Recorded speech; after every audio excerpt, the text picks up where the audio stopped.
Okay, so the topic today is NFC, cryptography, networking slash Raspberry Pi hardware stuff.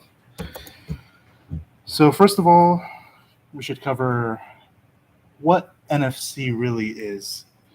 It's a standard for kind of radio frequency communication for low powered chips, right? So the predecessor of NFC would be RFID, which you can probably find those like on older. Those have a range of 10 meters. NFC only has a meter of 10 centimeters, right? So it's a massive difference in comparison. Um, one thing that big thing that NFC tries to push is more security, right? One of the big things that you can see with if you've seen any of those wallet ads where they're like, okay, we'll protect you from getting kind of like swiped or jacked from your card, right? That's because the range on some of those cards would be so large, you can just have someone that's walking by with like a receiver that can just pick up whatever you have. RFID is also a one-way system, right? So it's only designed as it stands for radio frequency identification, right? So it's only sending out an identification number, if that makes sense.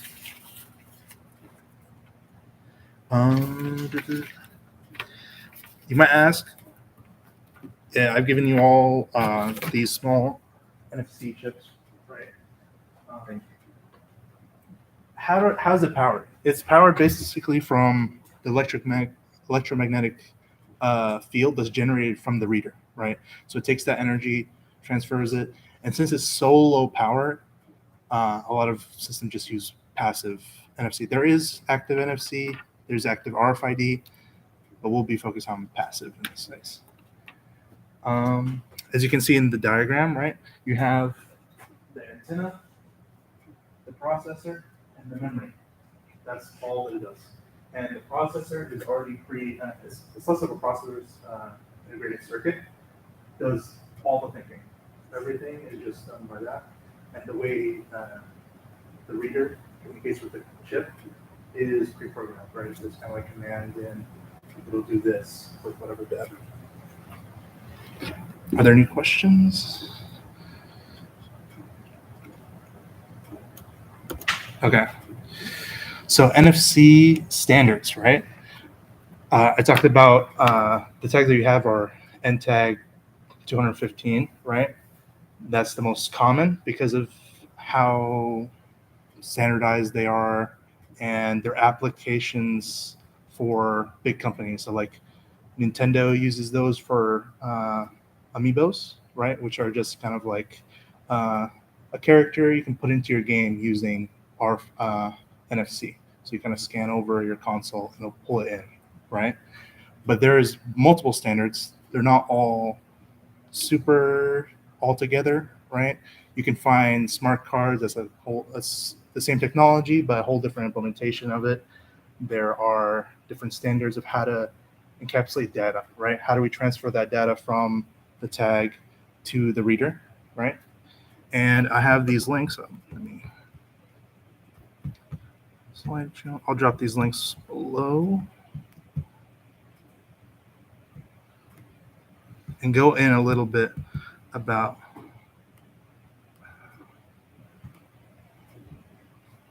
what it is.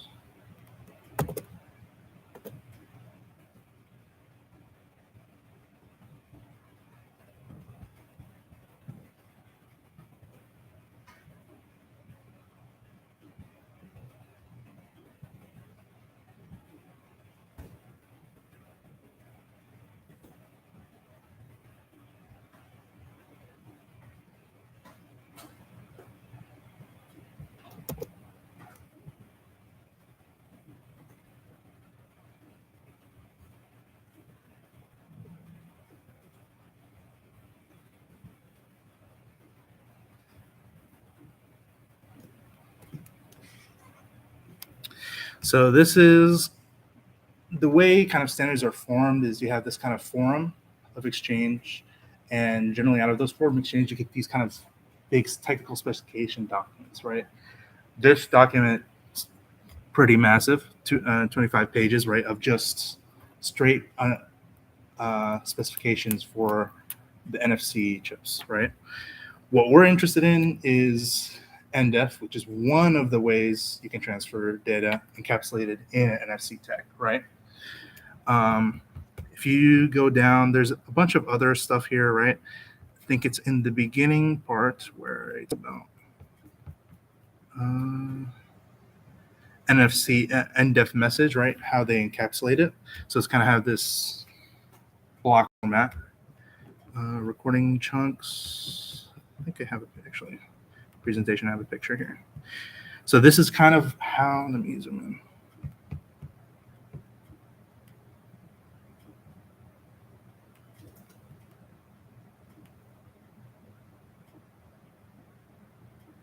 Right? You can see at the top, right, we have NDEF record, and that is just a chunk of data that's a specific size. So that's how whatever kind of message you want to put in has to be of this width, right? You have record header, record payload, right?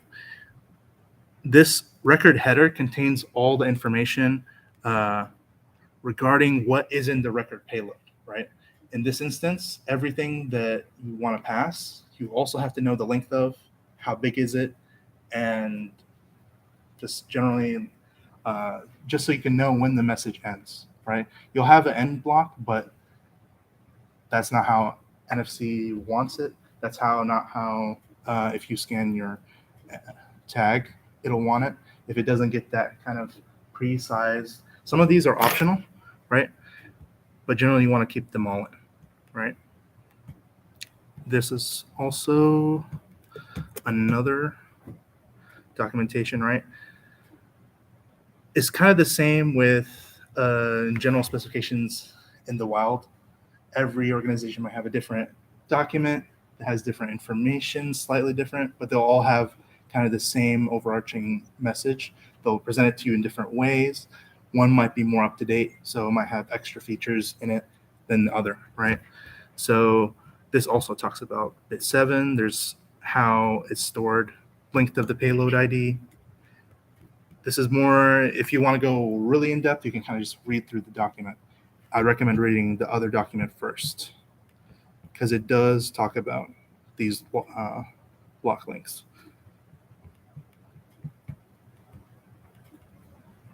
Kind of going fast. Does that make sense for you guys?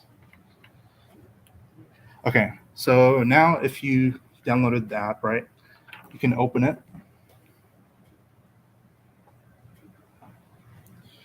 And it'll give you several options. NFC tag. So first, you should try just reading your tag, right? It should give you a couple bits of information, like the serial number, is it writable, and the type of tag it is.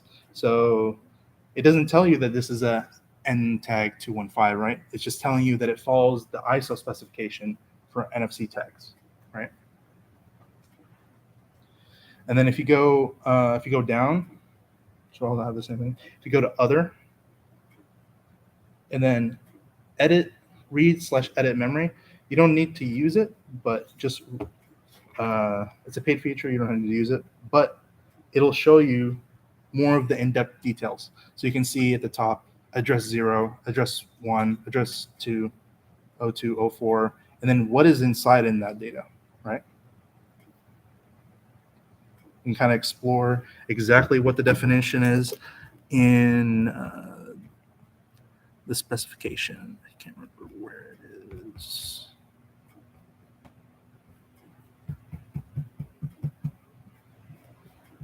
Each block has its own purpose. So 04, I don't know if are you guys familiar with hexadecimal and what that is?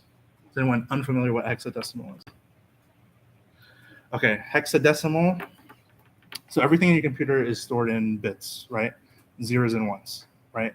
The way we chunk those zeros and bits together and how much represents one thing is it's a decimal system, right? Hexadecimal is the most popular. There is, I think, octadecimal. I cannot remember if I'm calling that right, but that represents 8 bits. Hexadecimal represents 16 bits, right? And it has a number representation. I can pull up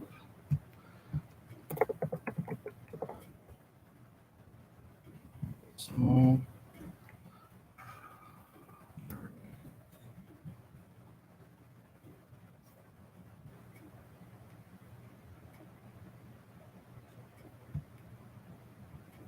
Here we go.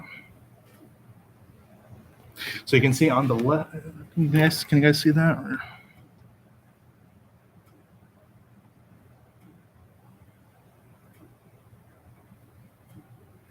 Sorry, 8 bits. So on the left side, you can see the decimal value, right? In the middle, you have hexadecimal value, and then it's binary value on the right side, right? So as the number increases, what the value of the hexadecimal will be displayed. In this instance, you can see it's represented hexadecimal number. So, for example, if your ID, your top is 04,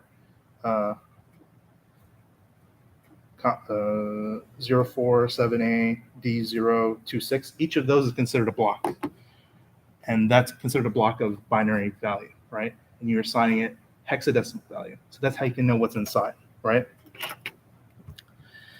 Also, I need to cover. I think that's all. Another interesting thing to see. So now, since you've already scanned it once, you can see that past address 5 should be empty.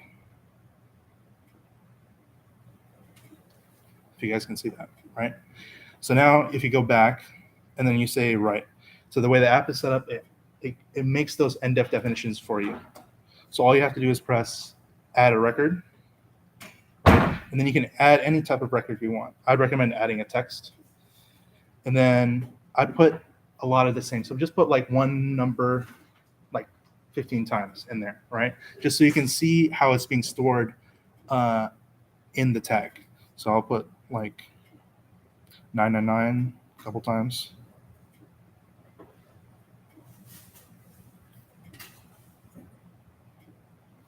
And now you have kind of this pre-made file type. Then now all you have to do is write to it and then bring up your tag to the phone. The tag's not split. Okay. Sometimes it's a little finicky. And now you've written whatever you have in the same NDEF definition, right? The different types, there's in this, I think it's type length, payload length.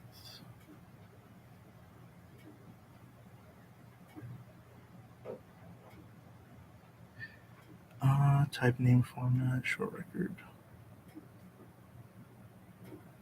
Within the first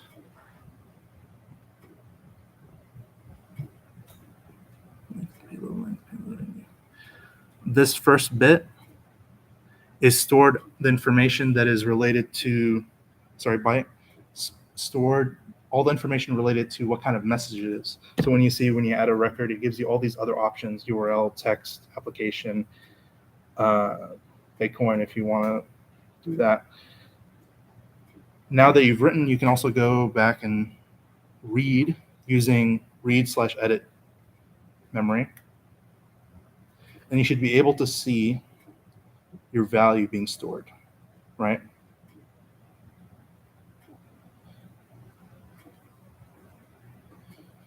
So 30, I put a bunch of 9s, right? I have, some numbers, and then there's a bunch of 39s, right?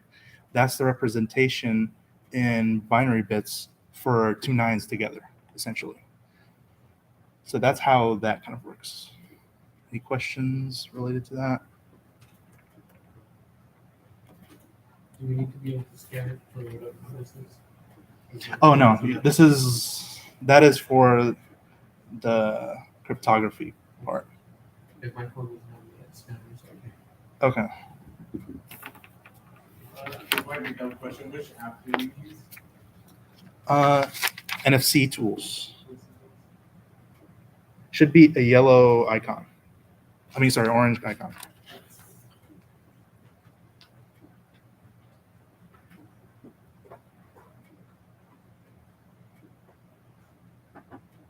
All right,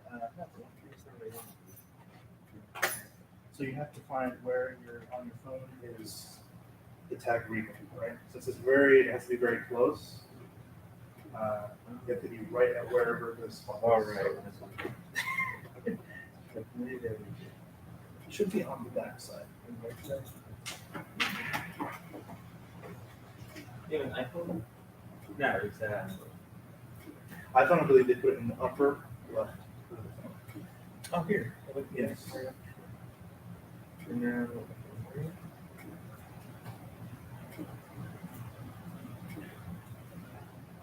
There you go. You have to find wherever they placed it.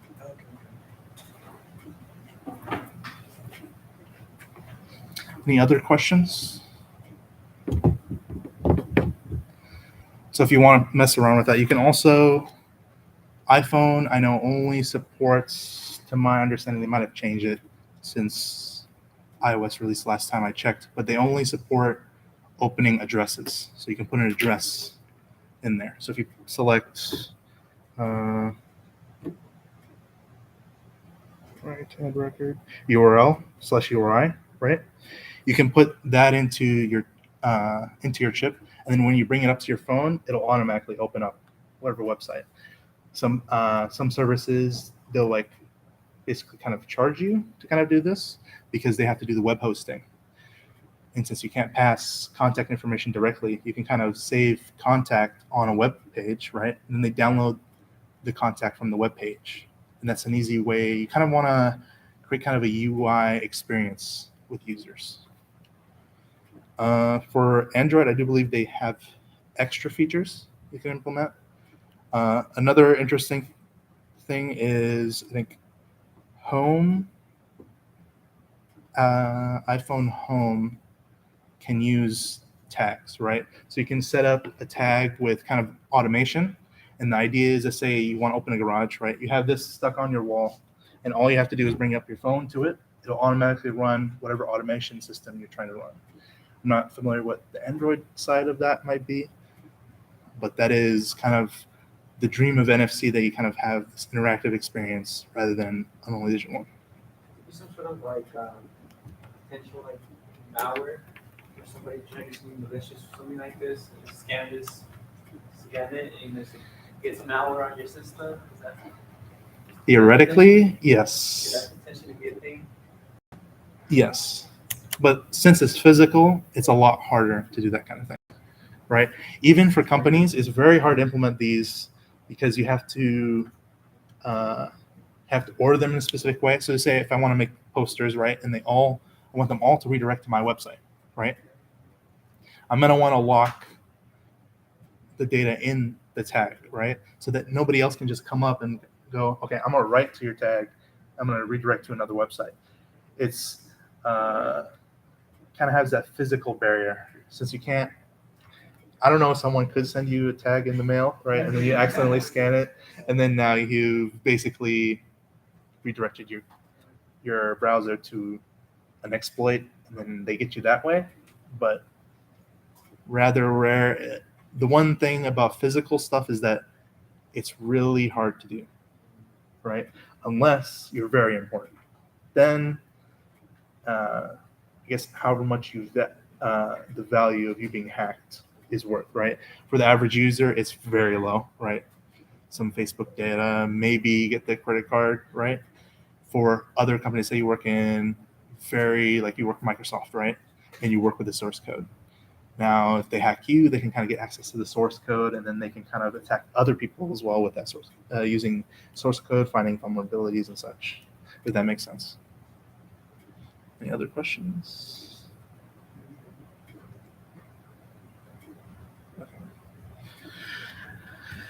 Okay, and then next we're talking about communication standards. You could actually use this for your portfolio if you were like a resume thing, and they were cool with it. You could put your GitHub account, and assuming you have an iPhone, it actually works on its own.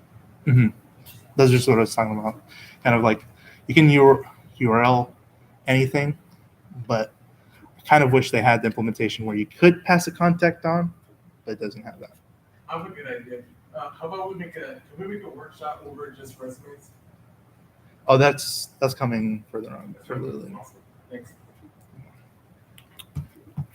Okay, so sadly I couldn't get the networking tech from the office, so you're gonna have to see me do it. So this is, I'll drop the link first.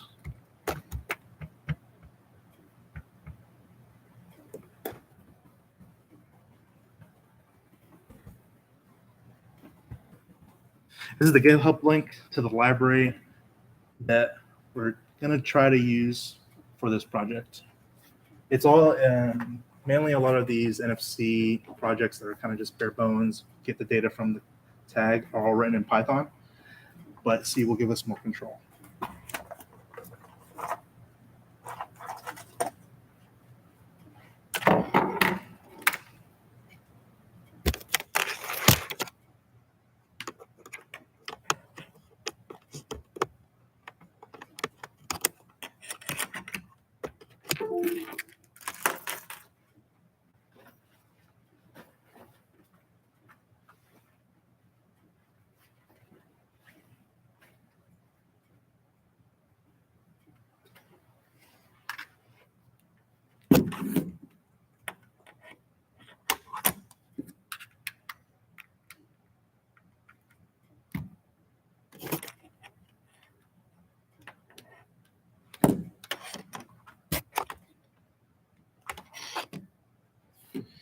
Okay, so if you're wondering what I'm doing, I basically hooked up the Raspberry Pi into my laptop using an Ethernet extension, right? And I have it plugged in. So if you had a Pi and you wanted to do this, what you'd have to do is install VNC, right? So VNC, right? And you'd also need to enable VNC on the Raspberry Pi, and you need to assign it a specific IP, right? Otherwise, every time you boot it up, it can reassign itself an IP, and then you won't be able to find it, right? So if I open it up, this icon in the top right is telling you that if you're looking at the Raspberry Pi as a computer, that someone's remoted in, essentially. The icon will change color from the normal viewer's standpoint. I think I can actually show you what it looks like. Yes. There's also, if you want to use the Wi-Fi at the same time as you use the Raspberry Pi, so there isn't an easy way to pass your internet from the laptop to the Raspberry Pi. What we can do is reassign the traffic. Essentially, the traffic. Say I'm on the Raspberry Pi and I want to access the internet, right? I want to download a GitHub repository. It won't work because it doesn't have everything will be redirected through the Ethernet port since that has priority, right? So you have to go in, and I can, if you want, I can put documentation of how to do it, but you essentially redirect everything through the Wi-Fi connection. So you can connect to Wi-Fi. Generally, you'll connect to Wi-Fi, but everything won't go through because it will say, hey, I have an Ethernet port. Let me use that first. So you have to tell it, don't use the Ethernet port since you're not sharing from your laptop to the Pi, and you want to use the Wi-Fi from the Raspberry Pi. So that's how you get that connected. So the reason where it says that you have the Raspberry Pi set up at your house, or you're somewhere else, you can access it like that. Let's say like from UTA, and I want to access it my Pi that's at home, and to my Wi-Fi at home. Yes. Can you do that? It would require more work. Either you have to set up a tunnel, essentially, from your computer to wherever you have in your network, right? Or you'd have to open a port on your router to let like your commands come through, essentially. That is kind of the flow there. So you can see also from the Raspberry Pi's point of view. So if I disconnect, you won't be able to see it unless you're watching the stream. If I disconnect, you can see the upper right, it says, oh, user Pi has disconnected, and the color has changed.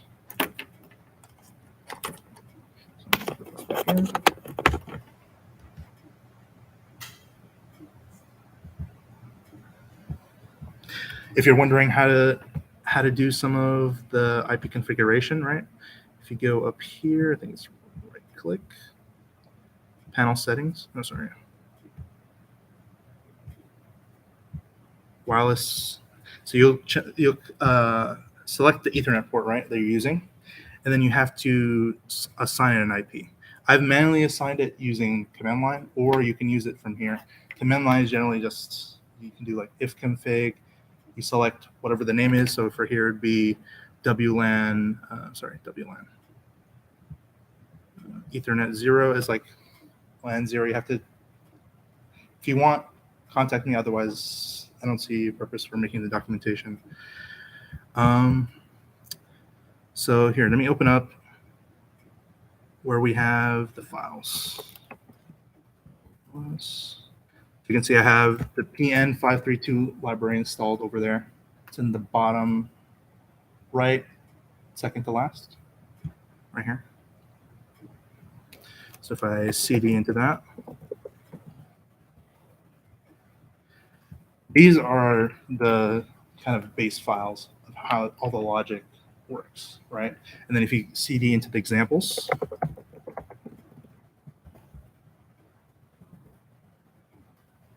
you select where you're building on, right? For me, I'm doing on Raspberry Pi, so I'll go into the Raspberry Pi. And then now you can see all these pre-made. If you don't have them showing, you can just type /make. So you can see there's a make file. It'll automatically make it for you. And since all the executables are there, it's saying there's nothing to do, right? So for this example, I'm going to do Raspberry. So where it says NTAG2, that is all referring to the tags that are given to you, right? That's kind of the standard.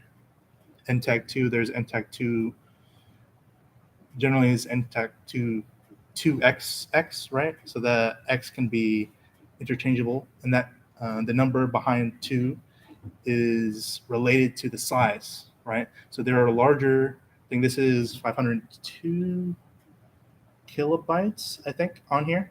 You can get ones that are almost megabyte in size.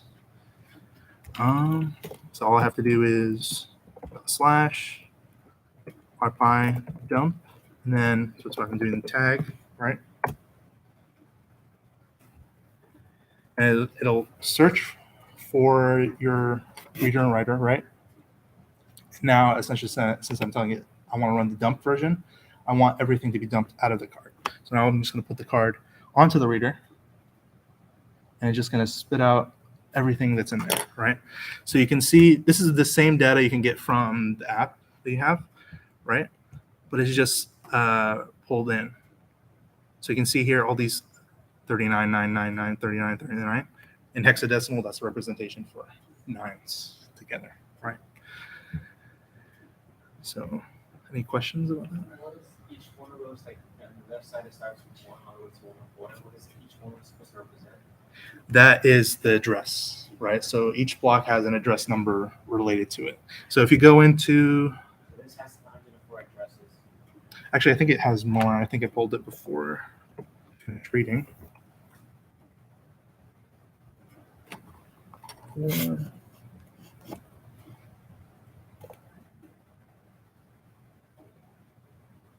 Detect.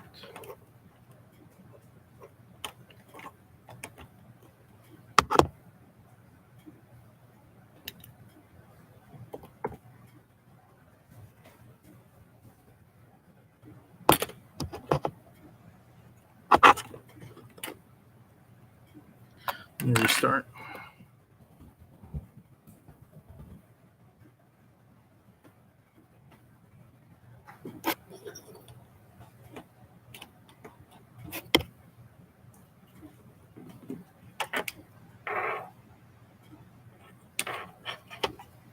But if you read it on the app, it'll show you how many it has. It should say address number, read.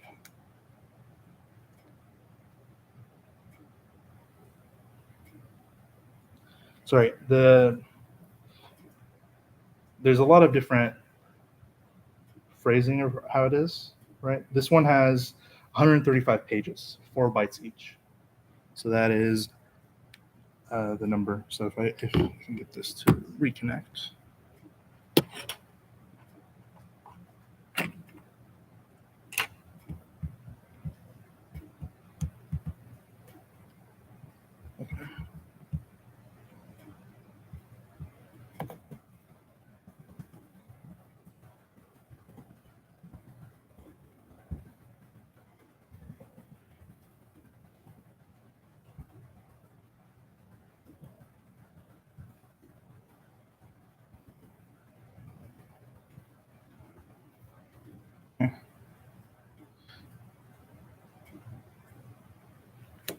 134 because we started 0 as programmers, right?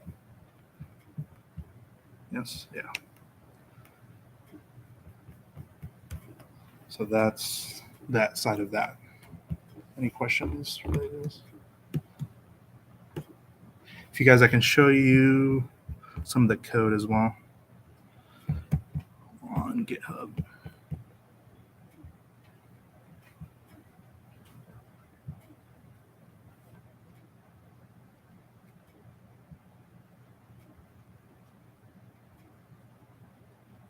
So you can see up here, right?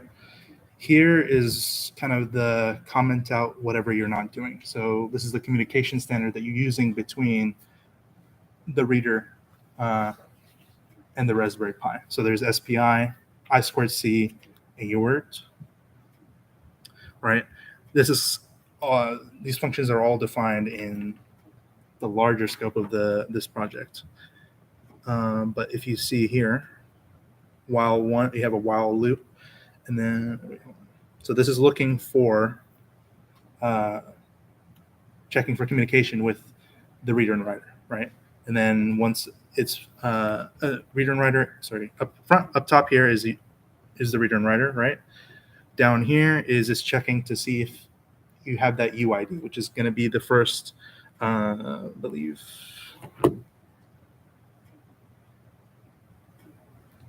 first 2 pages. First 2-ish pages. There's a couple bytes in there that are not used for the UID, right? And then down here,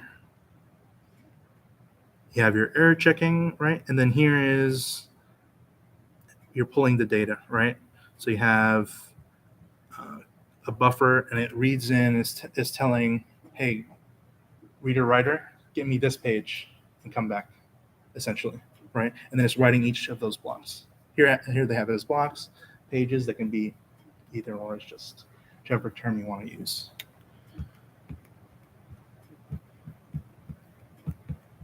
Any other questions?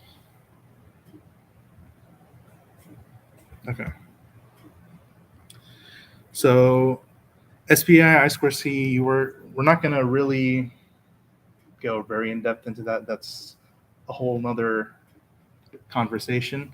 For us, for the project, we're planning to just use the library and kind of reconfigure the library the way we want to implement it, right? And we're just going to use whatever standard they have set up there. Down the line, we might change standards so that we can have, you can see whenever I'm reading, it's kind of a little slow. It takes a second, right? So that means we'll have to implement kind of indicator to the user that we're not done reading or writing to their card, right? So further down the line, we might change that so that we can go faster.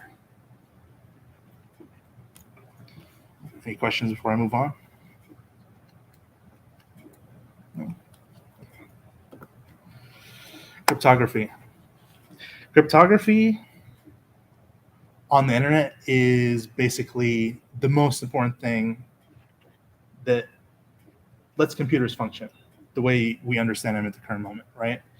It lets us say who we are, lets us know who we're talking to is the right person.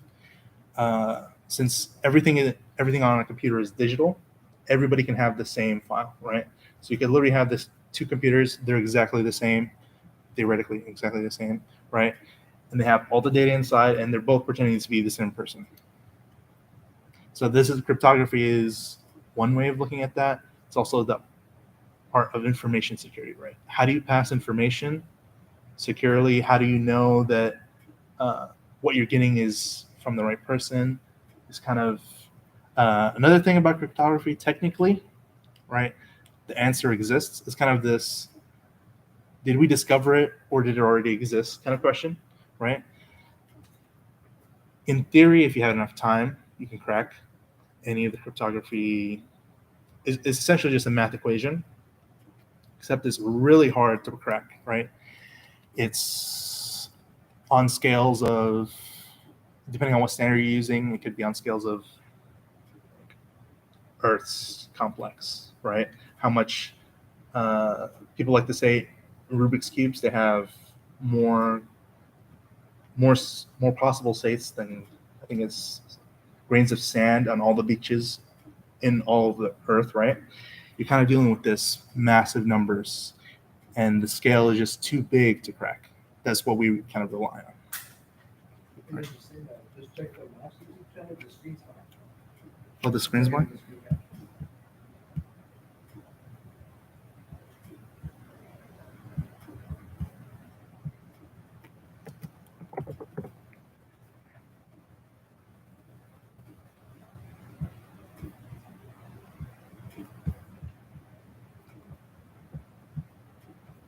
Okay.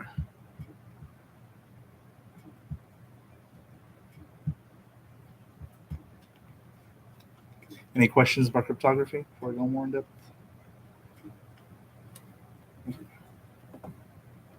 Okay, so there's mainly what we're interested in. There's mainly two different types of cryptography. There's asymmetric and symmetric cryptography. Is where you have two of the same, you have the same key, right, that you're passing between each other.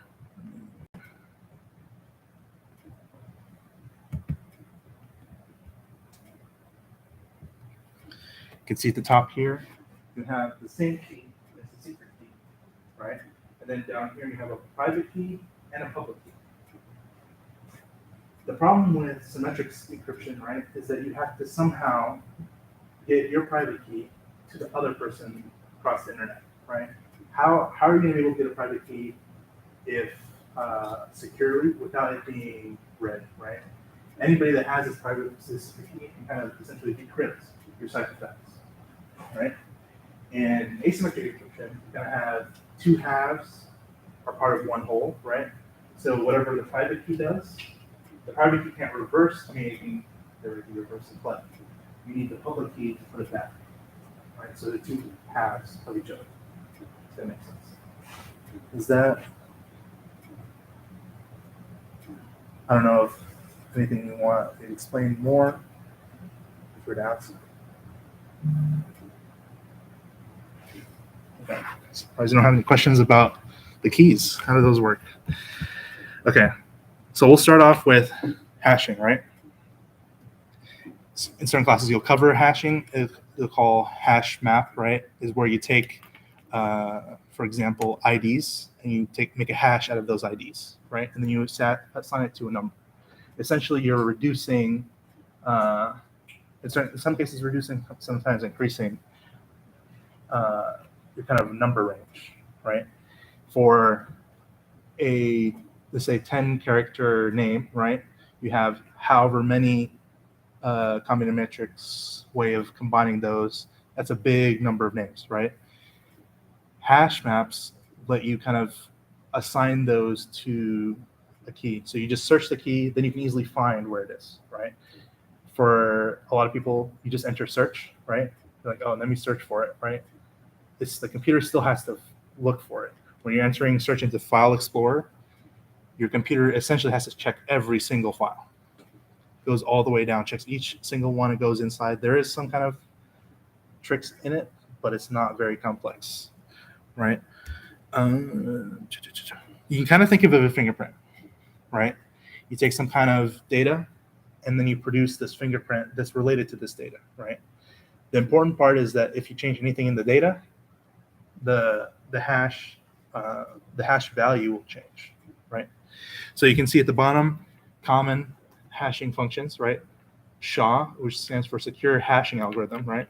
Secure Hashing Algorithm 1, which is kind of a little broken. People don't tend to use it, right? SHA 256, and then now they have SHA 512, I think. Okay. Hashing checksums. So for security reasons, right, when you receive a file on the internet, right, a lot of people don't know what checksums are. If you go to, like, if you've downloaded VS Code, you go to VS Code download, right? You can see the download page, right? If you scroll down, it's hidden away. You can see SHA 256 hashes, right? If you open this, it'll show you whatever the hash is for it. So this is essentially telling you if you take the file that you've received from a download, put it through SHA 256, you'll get this key back. If you don't get this key back, either your file's corrupted or you received a different file than what you've kind of like someone's injected that file into you. That makes sense. Just seeing that somebody somehow got into like the servers and put some other files instead of the PS. Yes. That is, I think recently there was an issue with, so smart cards. A lot of companies like to use smart cards to save kind of this private key information, right? One of the problems was the website that has the kind of the drivers was compromised, right? Have you heard this? So everybody was downloading these drivers, but actually these drivers are kind of like sending your information over the internet to someone somewhere. And if you did know the checksum, right, you can easily checksum it, and then you'll know if it's been changed at all, right? It's kind of this double check. And if the problem is if the website is compromised, they might change the checksum. But if you have from multiple sources the same checksum, you can kind of remediate some of the issues. That makes sense. So we can start. We can let's say I'm going to download this, right?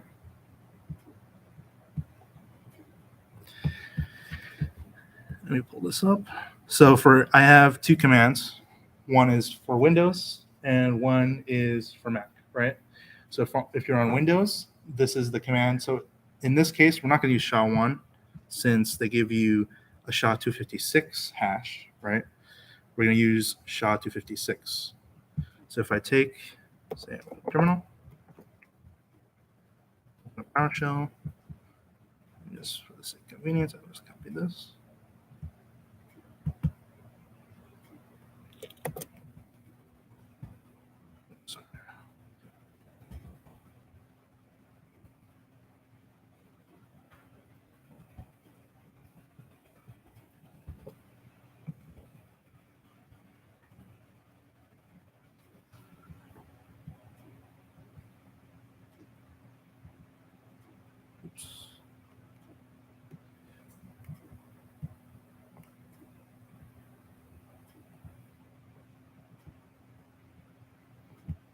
Copy.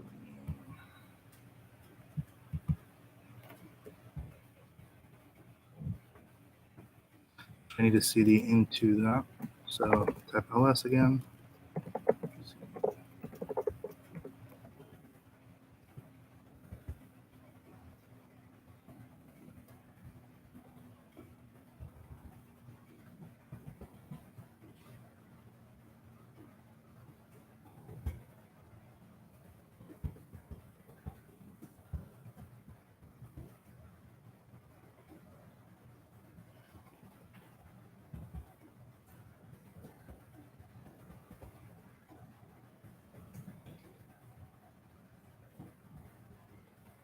Four dash 1.68 gr.exe and tell it SHA-256. It'll spit back at me the key, right? So if I go to the website,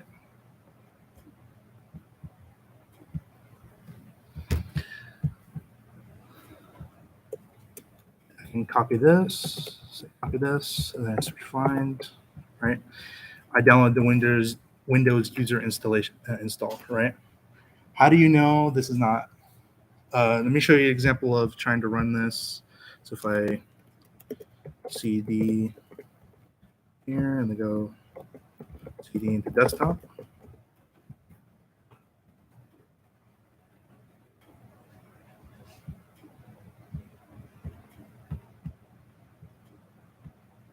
And I create a new text file, right? So it says test. Open this and I say, my ID is, right? Save this. I can go to it, right, and generate the same certification, right? ID. So I'll say test.txt, right? It'll give me this string key, right? If I change anything, if I just change this to 0, save it again, and then run the same thing, it'll give me a completely different hash. And see, this is completely different than what is up here. I don't know if you guys can see that.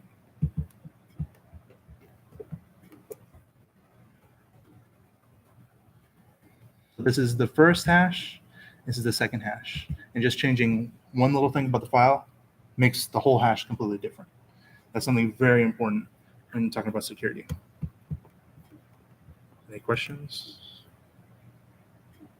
So whenever they change anything in the software, they have to update this. Yes, if they're remake an install file, right? Generally, production doesn't do that as often, right? They'll send it out. Apple just does this automatically. This is kind of behind the scenes stuff, but yes, they do recompute those. It's very the reason why it's not very intense mathematical. Even if you have a large file, the thing with you can also use this to check the no corruption, right? If you can send the file twice, right? If you can check for differences between those files, or you can send the file once, right?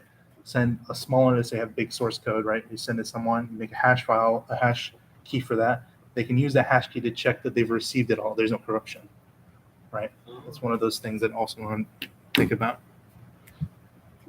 So if you were to send this text file to somebody else, they should receive the same hash. Yeah, I can actually just drop this in for you guys. I can try it out on your computer. Where is it?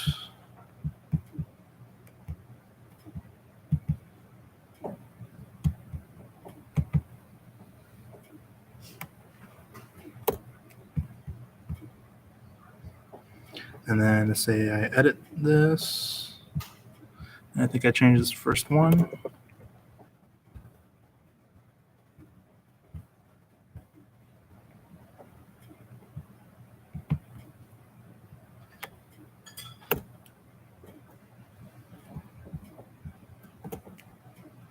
And then I can drop my hashes.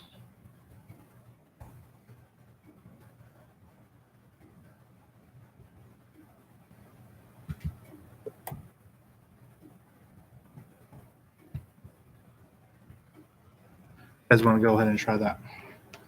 And those are the commands for it's pre-installed on Windows and it's pre-installed on Mac. So it should just type it in and Sean's just like a hashing operation. yeah, it's an algorithm.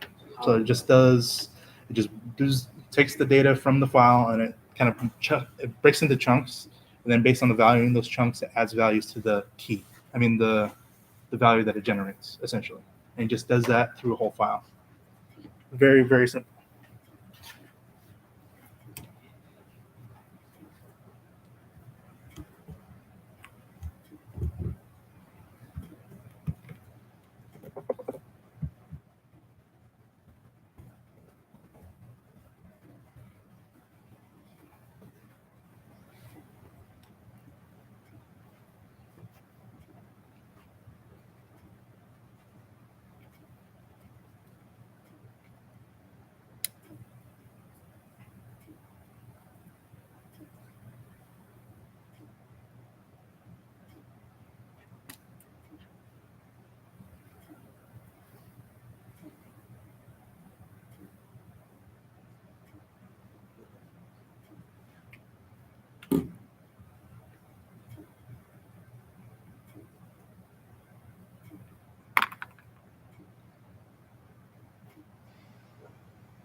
Give me a thumbs up if you successfully done it. Is it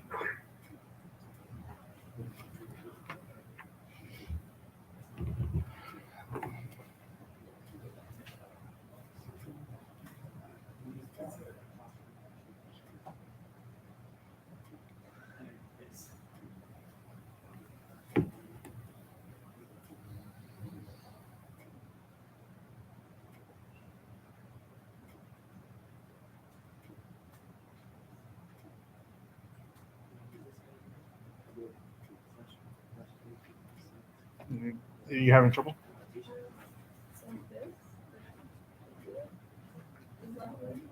Yes, that's how that number matches up.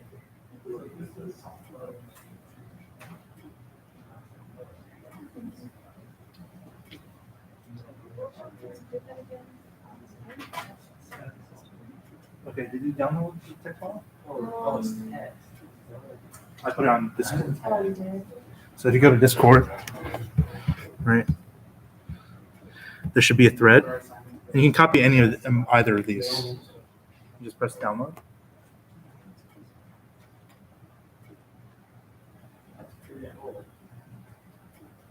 And then now, what you do is you go to your terminal, right, and make sure you're in wherever that file is. So So what if we, CD space and then that. Press that. Press, yeah, sorry. Press CD, then download and add to see if all open.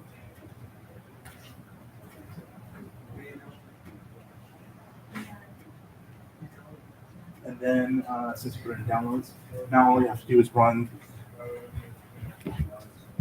this command: cert util -hash file, and then the name, which in this case is going to be test.txt, and then SHA-256.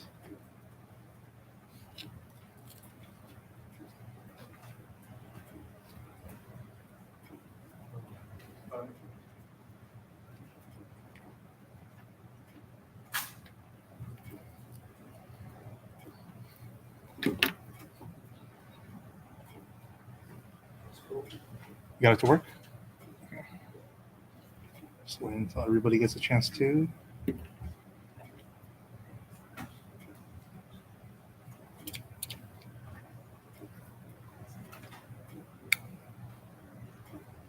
Does anybody need any help? I can help you.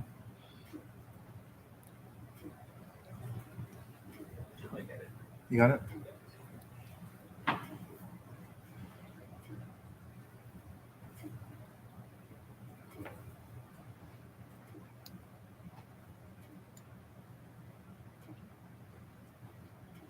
So what exactly is the number? One. Are you talking about the number that's in the number, what it means? It's essentially whatever, kind of the grade of the, how many bits secure it is. It's not directly related to that, but that's how, it's kind of like the SHA version. That makes sense? I can pull up the documentation. You just search up SHA-1, right? And you pull up the Wikipedia page. And it should be at the bottom here. So this is kind of the algorithm is telling you what it's doing. It kind of just breaks it up into chunks, say for each chunk. Then at each chunk, it does these kind of like and, not, or, XOR kind of operations. And then it adds that to value and kind of like constantly adds it until that point, right? And then you have, this is the final hash value. And if you go down here, these are the algorithms and the variants. MD5 is kind of really bad in this sense, but as you go down, they become more and more bits secure. Bit secure is kind of like how many bits it takes to the power of n to kind of crack-ish, right? Kind of think of it in that sense. So something that's has a lot of bit security, something you might compare in different algorithms for encryption, right? Some encryption algorithms, say you have a key of a certain length, right? To have a certain amount of n-bit security in one algorithm might be different. So if you want to have the same n-bit security, right, between two different algorithms, for say in this example is like RSA versus ECDSA, I think it was called, right? Since one is kind of different in the way it operates, you can have a smaller key. I'll show you that later. You have a smaller key compared to the other one to have the same amount of security, theoretically. So could you somehow, if you had enough computing power, take the hash and convert it to whatever you got it from? Yes, If you had enough computing power. enough. You're That's right. kind of how Wi-Fi password cracking works, right? What they'll do is they'll take a bunch of values, right, and they'll compute those and make the hashes of it. They'll make a big hash map. I think it's called rainbow table attacks, right? You make this huge table of a bunch of hash values, right? Not in case of Wi-Fi security, it's not hash value. It's I can't remember what it was called. Handshake that it generates. So the router will talk to your phone, right? And it'll pass a handshake. This handshake has your password in it, essentially. Hey, I'm giving you the password. It's kind of like baked in there. To kind of take that and reverse out a password, you kind of have to just guess. It's kind of a hashed functionality, right? So that is what kind of rainbow table attacks. There's a lot of, if you do anything in Kali Linux, they have tool sets already pre-made for that. So you take a word list, combine it, some letters in, and kind of like make kind of your general requirements, and you just produce a huge dictionary, right? Anything else? Any other questions? Going back to the number of song, is it so in algorithms we kind of talked about O of n or O of n squared. Is this kind of like that where it's like to crack it? It's like O of n to 256 or something like that? Well, the thing about this is that in terms like that, you have to try every single possible combination. Mhm. So, computers are limited; they can only do one instruction at a time. So that's why it takes so long. You have to try every single possible combination. Yeah. It is different than that. O of n is how many operations it takes. I think O of n, I can't remember, is it O or delta, the one that's the worst case in this scenario, right? We don't really. You can kind of measure it in how many operations it takes to crack. I can't remember exactly what it was, but it's not the same kind of process. The interesting thing is that, let's say you have a range of, so for example, someone doesn't implement an algorithm correctly. So for example, most recent example I can think of is Sony with their private key. I can't remember what it was, but the way they're generating, they're like an encryption private and public key. They're not producing a properly random number, right? If you know that random number, then it becomes a lot easier to crack. If that makes sense. Whenever you hear, oh, this encryption was cracked, generally it's not the encryption is cracked. Either the power of computers has surpassed whatever that is, which is what deprecation is. So some of these, it's like SHA-1, SHA-0, they're not really used anymore, right? They've been deprecated out because the power on a computer has exceeded expectations of what it is, right? Even when SHA-1 was kind of broken-ish, it's kind of a statistical attack. You kind of attack with from a statistical angle, not with the number of operations, right? So just the way the number field works. That's the question. Okay.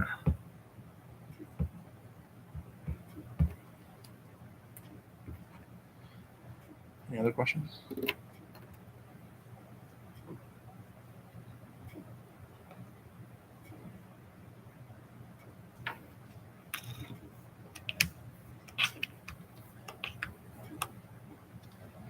I guess you guys are wondering what this piece of paper is in front of you guys. It's kind of bingo board, right? So talk a little bit about it, right? So later on, we'll be doing kind of an encrypted game, right? You're going to be your goal is to get a row, right? Just like bingo. But the only way to get a row is to get a secure message. If your secure key is openly available you'll only be communicating through the Discord channel, right? If your key is open there in plain text, then you lose the game. So you're going to have to be encrypting and decrypting files, passing them between each other. I'll talk about that later.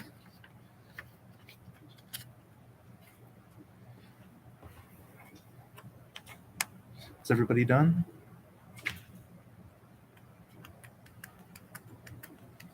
Is anybody not ready? Okay. So encryption, decryption, right? Encryption and decryption, in this case, they can be, I'm showing here is a public key and a private key, right? So the public key is what you use to encrypt data, right? Since the public key and private key are related, right? Whichever one is open is fine as long as you have the other one. So you can take a public key and you do something to the data with the public key, right? In this case, here in the ciphertext, take a public key, matching with the algorithm, you get the ciphertext out, right? You can't take this and reverse it back. Only with this key can you reverse this. Kind of hard to wrap your head around.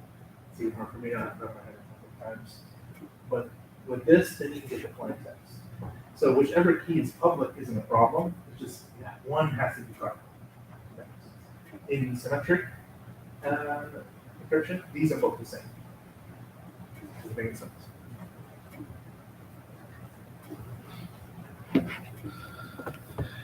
Signatures. So signatures are kind of the opposite, right? In encryption, you're kind of using I'm using, let's say, Alfredo's public key, right? I use that to encrypt the file, and then I send that over. And then since you are the only one with the private key, you can decrypt it, right? It's the opposite for signatures. I'm taking my file, signing it with my private key, right? And then I send it out. Then you can take you can see my public key, use that and reverse it. And if you get the same thing that's in the message, then you know it's signed by me because I'm the only one with the key. Does it make sense? They're like they're almost the opposite of each other. Explain the difference. So in encryption, decryption, right? Let's say I want to send you something, right? I take your so you have a public key and a private key. I have a public key and a private key. In this case, if I'm sending you a message and I want to make sure you're the only one that can read it, right? My public key and private key doesn't really matter. But I just take your public key, right? Take whatever message I have. I use the algorithm to jumble it up, right? And since you're the only one with the private key, you're the only one that can dejumble it, right? So I pass it to you, right? In the case of I want to send you something that I'm sending you a signed document or something, right? I take my private key, I jumble it up with that, then I pass that to you. You can, since my public key is public, you can take it and then dejumble it with that. So now you know that I'm the only one, since I'm the only one with the private key, you know that the document could only have originated from me. Does that make sense? It's kind of opposite, there's a little jumbling a bit, because public key and private key, they end up being switched in this case. So essentially, whatever operation you use one of the keys, you have to use the other key to undo that operation. Yes. Whether that's encoding or decoding. Yes. Any other questions? I know it can kind of be like, you just explain that. How can this be so closely related to that kind of question? Okay. All right. So I'm going to look at DSA. In the exercise, we're not going to be using DSA. We're actually going to use EC DSA. So if you just search up DSA, right, this will be, and you go to the first Wikipedia page that pops up, right? It's digital signature algorithm. This is the most basic digital signature algorithm, right? Since we're mainly focused on algorithms. So you can see all these. You can see these kind of parameters that are generated. There's per user keys generation, key distribution, the operations for signing, right? So you can kind of see it's really, really simple, not too complex mod. Maybe the most complex thing to implement would be trying to figure out how to choose an L bit prime Q such that P minus 1 is a multiple of Q, right? And Q is another prime number. That's a little complex on how you get that, but that's it's really simple as compared to if you go to ECDSA, which is kind of a subset, right? But it uses different kind of math techniques. For this, it mainly relies on modulo. Does anybody not know what modulo is? Right. Modulo is a mathematical operation that, let's say you take 10 and 10 and 3, right? If you divide, right, you know it's going to be like 3.3 something, right? Essentially, with modulo, you don't care about it. It is so you take, say, your 10, it goes into 3 times, so you have a total of 9, right? You take the 9 minus the 1, now you have 1, and that's the remainder. Modulo is just give me the remainder of this, right? So at the end of the operation, you get 1. That makes sense. And then any other number, it's just you're just getting the remainder. So you're removing information. You can kind of think of it in that way, right? That's how you kind of hide information. Kind of the same with how hash functions work. You remove the hash removes some information out, but you get a smaller size. That makes sense. So if you go to ECDSA, right, this is I would say almost 2 tiers more complex because you're using what is an elliptic curve algorithm, right? Elliptic curve is kind of this, it's just like you can think of it like this, right? And then you have a number on it. To generate the numbers, kind of do like a tangent line through that point, go to there, and then however many multiples. That's how you can kind of hide more information, and that's why ECDSA will have smaller keys, smaller public and private keys. It's a more complex operation compared to modulo. Does that make sense? Any questions? So they compress the information to something they can decompress back to a certain key. Yes, essentially. Okay. Let me go back to slides. And this is the GitHub for, I can copy this again. Paste this in the Discord if you want to check this out. You can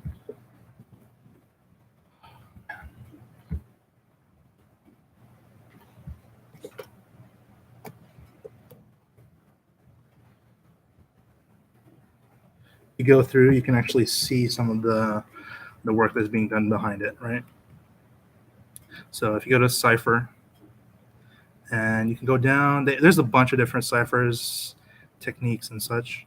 But if you want to look at DSA, these are some of the kind of like values that are being passed. There's some standard variables that kind of limit the range for these. So for anything, there should be some kind of general start point, right? You don't start at 0, you start at start point, and those are what you pass. So here, so here you have the same things that you saw on the Wikipedia page. P, Q, these are what they're related to. So prime, group order, group generator, and then the result of this. And then for here, this is the public key, this is the private key. The private key also includes the secret exponent in this case. And then if you want, you can go through. It's really complex to go through, and it's hard to understand because they do a lot of stuff that is really not covered in 1310, 1320, whatever. All right. Then now, so the interesting aside, right?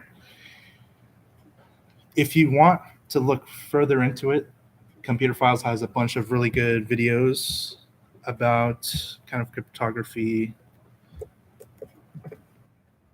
in general. And one of the things that did come up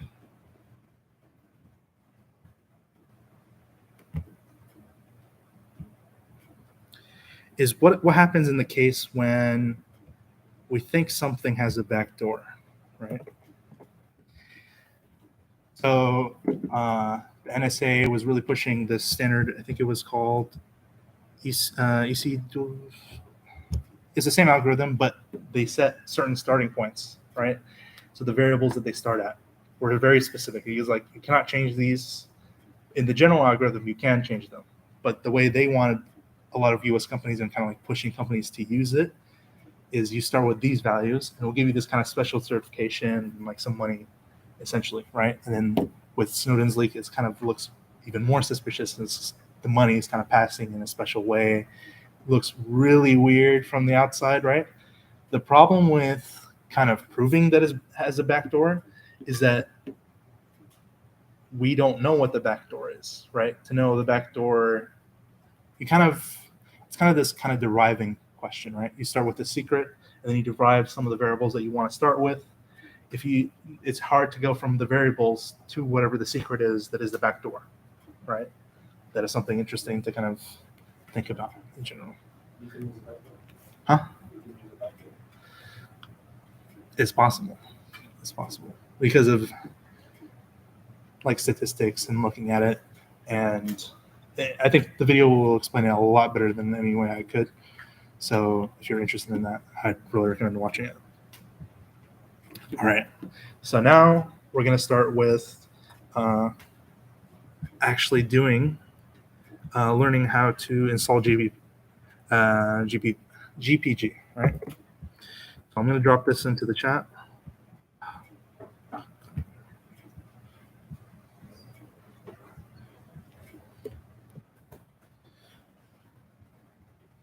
You can just ignore everything that it has related to the email self-defense stuff, right? All you're interested in is installing it, right?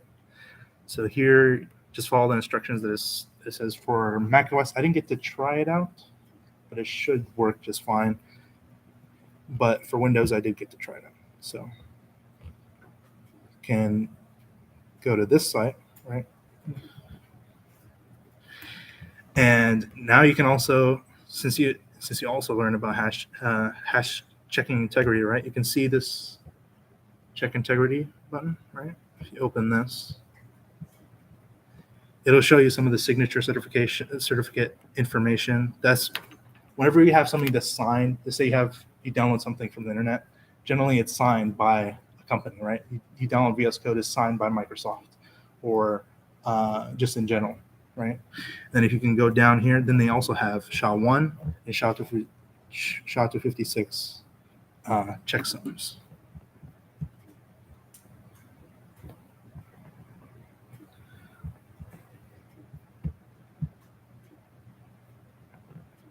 Say $0 and just download.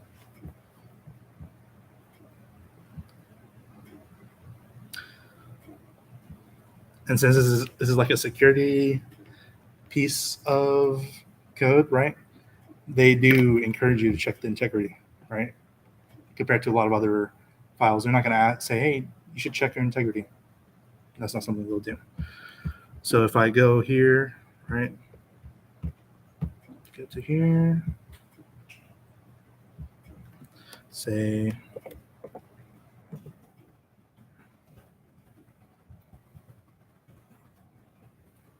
and I CD into downloads.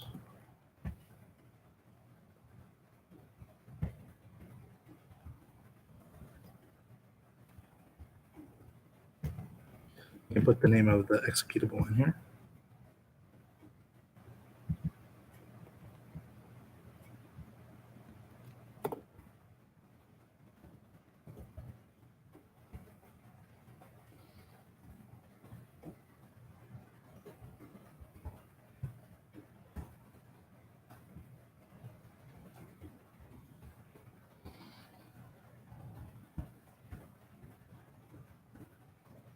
And then it'll spit out this hash for me. Now I can go back to the integrity check. And I can see that this first one matches what I've gotten in my hash.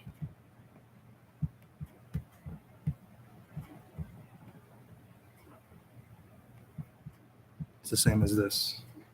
Where do you find the codes? Oh, so if you go to the download page, right?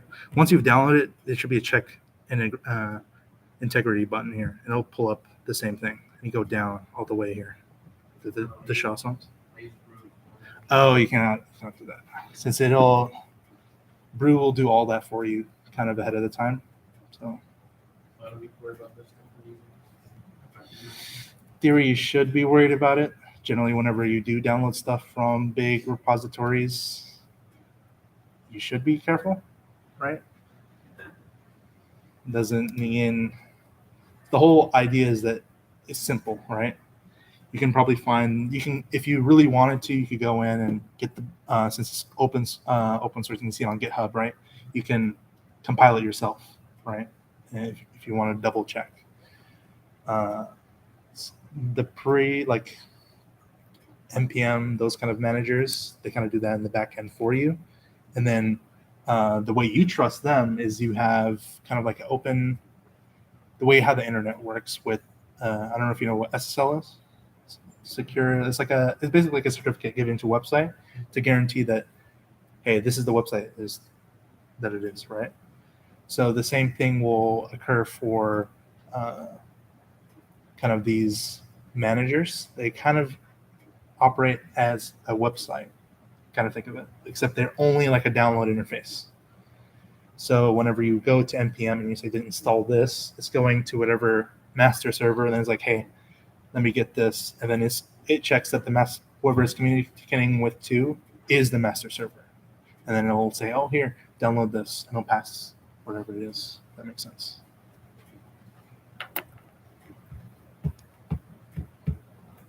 And then, since we're kind of running low on time, I'll drop the link for this as well.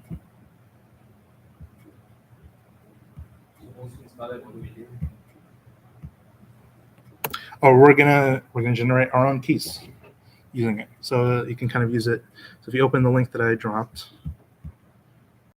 it's kind of like an introduction guide. You can kind of the library also has a big manual if you wanted to use. But this is kind of a really simple, easy to find info, right? You can kind of ignore this first part since it does it for you automatically with executable. Then it talks about the same thing we just went through, kind of verifying what you have, right? And then now we're creating your own key pair. So I think it's GPG dash. Let me go find the other command because I think this one will not generate the way I want it to.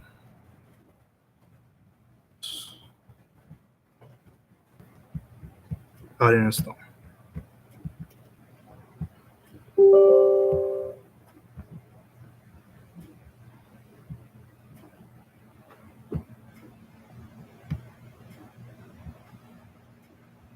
And if you're wondering what some of these are, kind of like pre-made tools sent for email encryption. Cleopatra is a private key kind of manager. Does that make sense?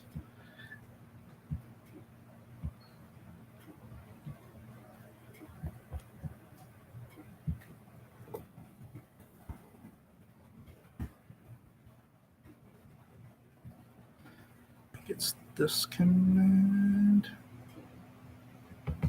So if you run GPG full generate key, it'll give you all the options for what kind of key you want to generate. So if you open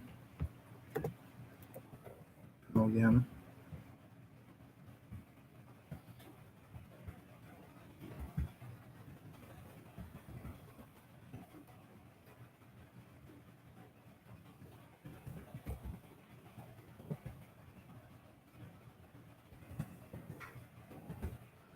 right, and then we'll go ahead and do the generation, right?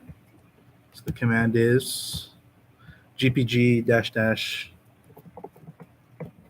full generate key. Right. Then it'll give you a bunch of these options in these ones. You guys can't see, you can go ahead and say right here. So these are the kind of different standards for generating keys. DSA, ECC is what we were just looking at. This is what we're going to use, right? So if you want a smaller key size, if you generate using RSA, DSA, or any of these, it'll also pass the limit. Or Discord if you want to just copy paste it that way. But you can also just put it in. So I'll select 9. And then this is the elliptic curve you want. This is like the standard way of developing it. So I'll just do the default, right? And it's going to prompt you, how long do you want these keys to expire? Generally, it's good practice to have ones that expire, go out of date. But for this case, since we're not ultra secure, we just have it will just say it doesn't expire. And then it'll ask you again because it would like you to not have a key that doesn't expire, but we'll just say yes. So now you're going to put your real name. So go to like name, and then put your email. You can just put your student email.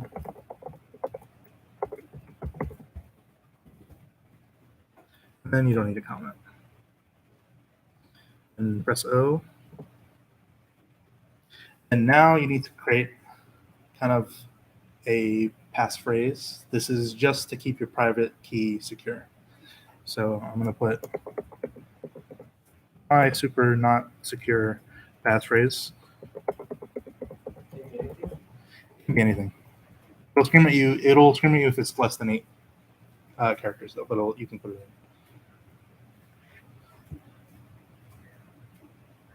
Right, and now it's generated my key. What did you do for the comments?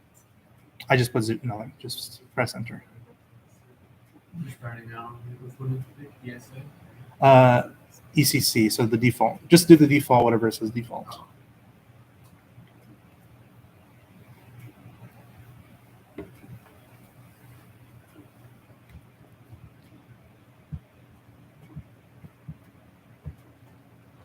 And then now, if you do have Cleopatra pulled up, I'm not sure if it works on Mac the same way, but it'll pull your info, if that makes sense.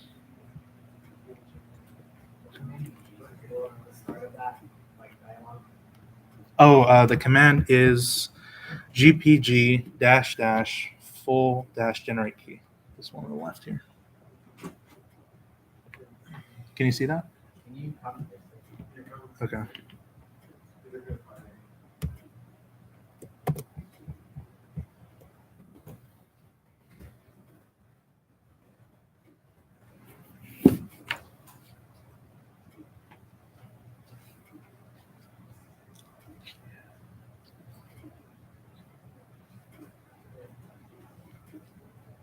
Do you have a question? This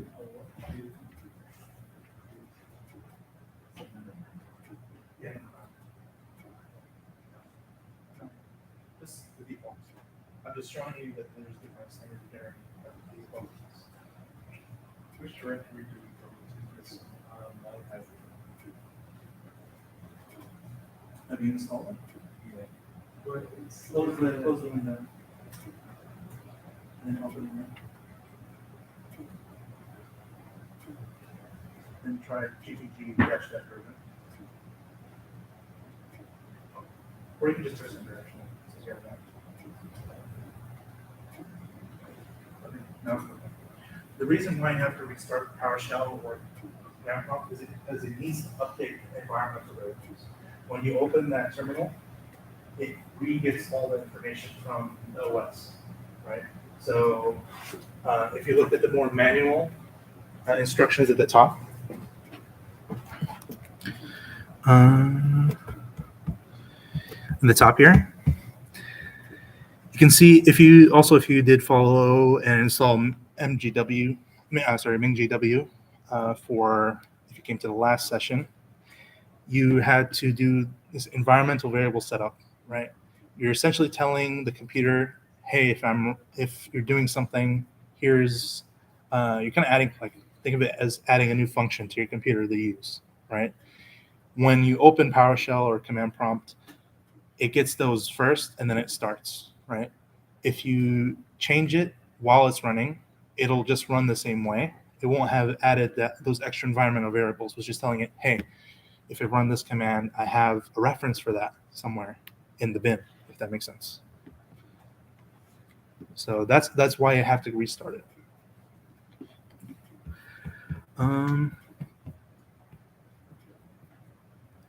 Okay. So now I can also output my public key here. Copy this, put this in here for you guys. So if you run that command, and then you change your key, your name. You also want to change what is up here as well.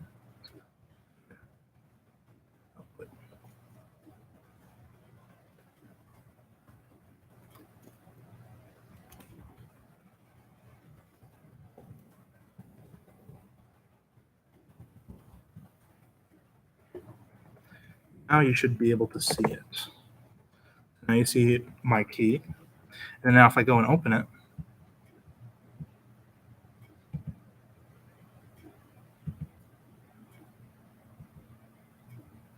this is my public key. So this is what I'm about to pass to you guys. So I'll pass my public key to you guys right here.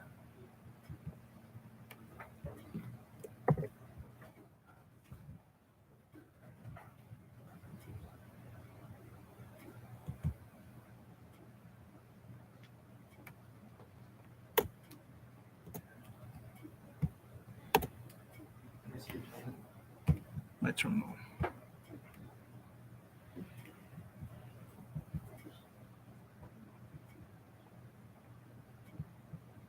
For Hussein keys out text, you just made up a name for that. So it can be a text file. Yeah, that's you're specifying where to output the public key to. So it'd make a file Yes. or a text file. And then export is telling it, hey, you have, so the public keys and private keys that are stored on your computer, they're stored in kind of a directory. So you're telling which one to pull out. I can make multiple Hussein and change the name. It could be for different standards or whatnot.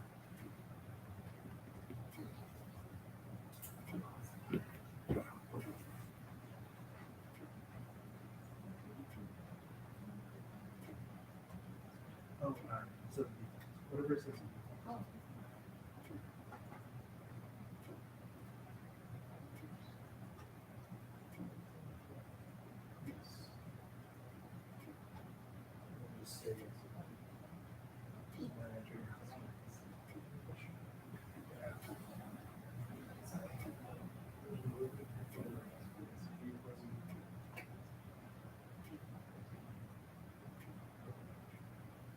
Now you have to make a special passphrase.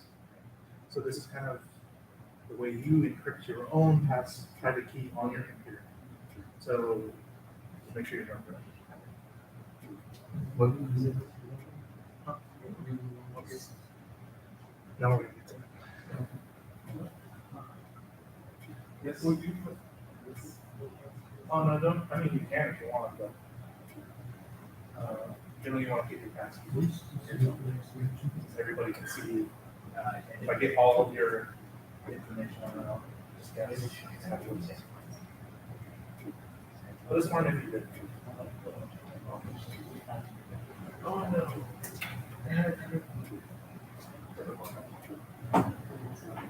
You know, you don't want to double. Well, that's not okay. So if you use a word, then I recommend this completely the ring generator. If you do use a word, then it's susceptible to word dictionary tags. We'll just kind of like string together words. There's also really, there was a leak of gaming server files for very popular back in the day, and it contains a massive list of some of the most common passwords.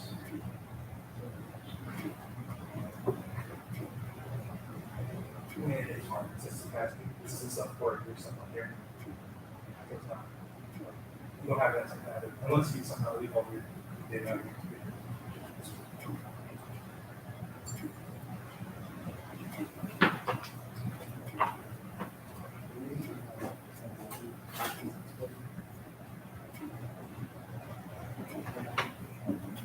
You don't have a bracelet inside the vision.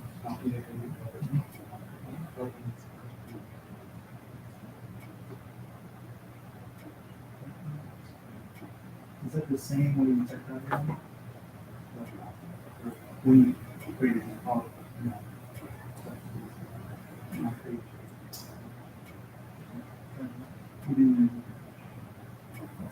I think we should be fine with that.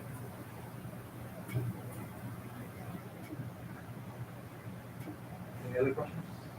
Anybody have any? So I did put in flower.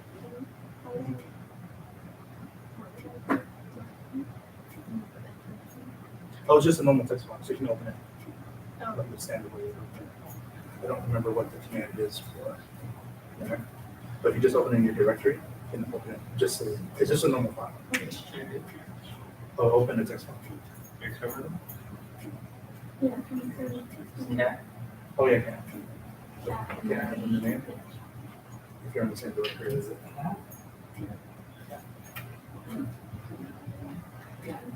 Yes. So it's my That's your public key. public. All of this? Yes. How would I, am I private? It's more complex. Okay. I can show you afterward. Just ask afterward. Yes.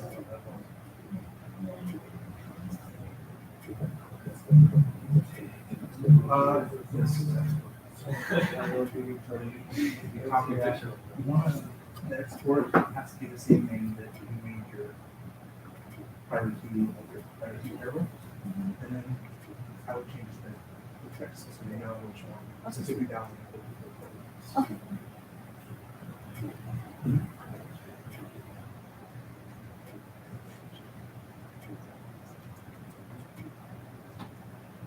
I think you can just write. It should change. So whenever you regenerate, it's generated.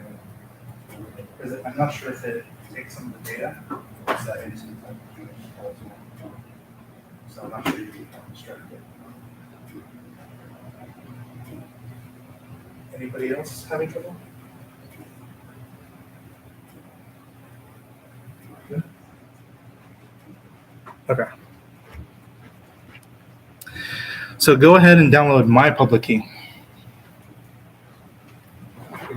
Just download the text file. Yeah, the text file that I hussein-key.txt that's in Discord.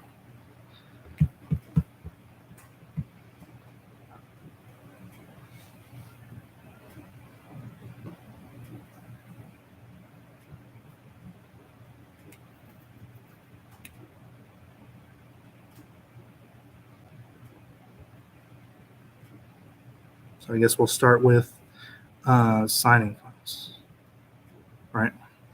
So now, if you've once you've downloaded my public key, let me find the command for it.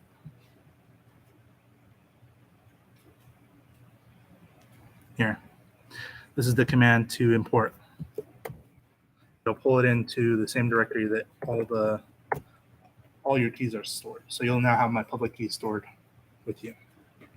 So you put your name or your text. Yeah, this text file. In the same directory. Yeah, the same directory you're in. It actually, the keys are not stored in the directory you're in. It's kind of stored in this kind of master place inside your computer.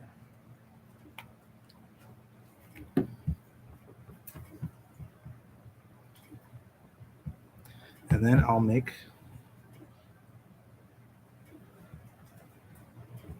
test file. So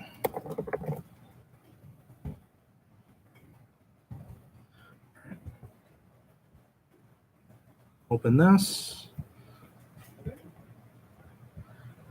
And I'll get you guys started on how to do this.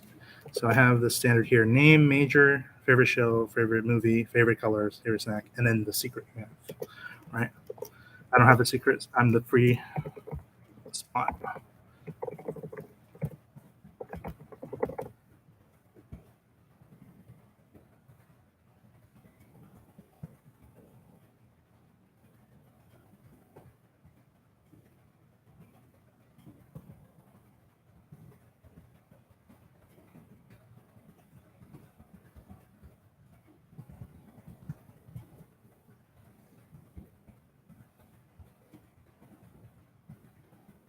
Let's do this as well. Yes.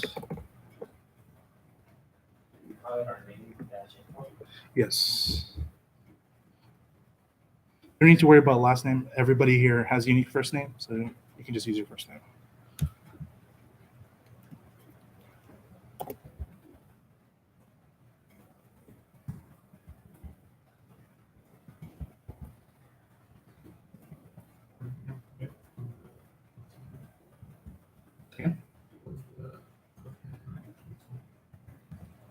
It's just name, major, favorite show, show, movie, colors, and snack.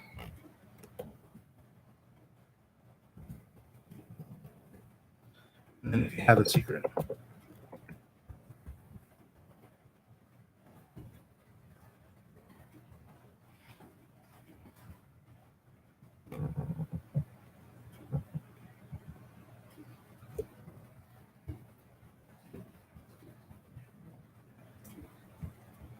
Also, don't upload this just yet.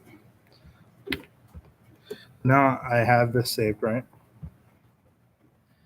First, I'm going to show you guys how to verify that a signature. So now you have my private key.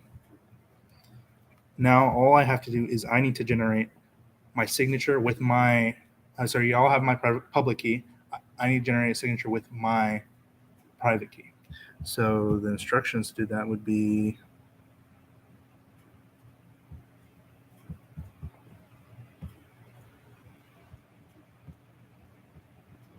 signing files.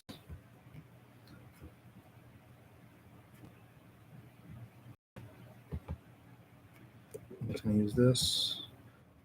You guys need to, you don't need to do this, but you guys will do the other way around, where you will verify what I send you.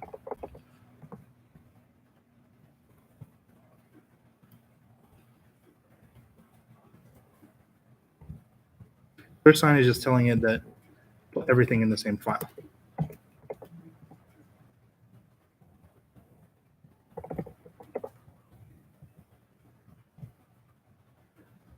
Right, and then I'm specifying the file with it, right? Now it's going to ask me for my special passphrase. It's very secure. And then now it'll generate this Hussein-info.text.asc. I can't remember what ASC stands for. I think it, but it means that whatever is in here has a signature essentially. So if I go here and if you open it and you have, I think I double clicked on accident, but if you open it manually and look inside, you can open it with Cleopatra and automatically check, but if you're opening with Notepad, you'll see at the top, it'll tell you,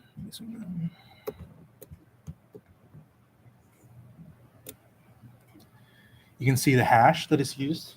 So what it's done is it's taken the information below the hash, right?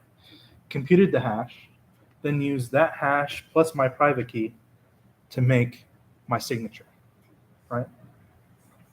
So now I'm going to drop this in for you guys to check out. I'll show you how you can verify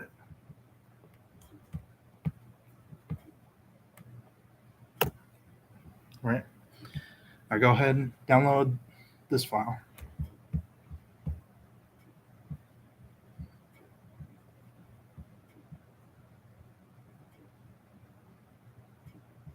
Now it's very simple to verify. So now make sure you're in the same directory as the file, right? All you have to do is type gbg. I'll also type this in here. Copy. This in here. Now once you've downloaded it and placed it in the right directory, right? All you have to do is gpg-verify, and then the name of the file. So in this case would be Hussein-info.txt.asc, right? Okay. So now you can see, you won't get this warning because you don't have the original file in the same directory, but since I have the original file, it's telling me, hey, I recognize that you have the original file in your directory. That file hasn't been verified, right? It only verifies what's been put together in a sense. Right? So if I just remove it from the directory, so put it back at desktop, right? I save this, run it again. It won't give me that warning. So go ahead, and this is this point that you kind of need to be able to verify. Is anyone stuck anywhere? We weren't supposed to do the clear sign. No. Okay, and That's the clear sign is just for me to send. and then you have to verify your text file that you sent right now. I just need to find it. Okay.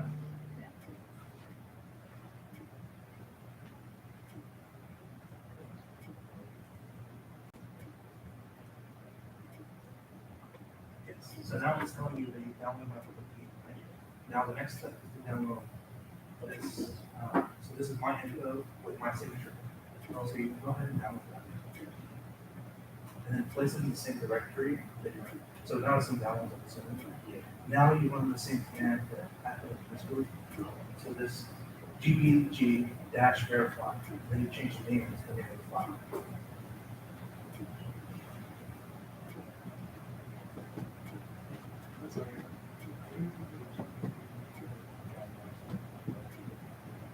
Okay, so you change that. So you can see this file here, right? That's my public key. You need to import it into where your keys are stored, right? So you go gbg import, and instead of writing it up, you put same dash key.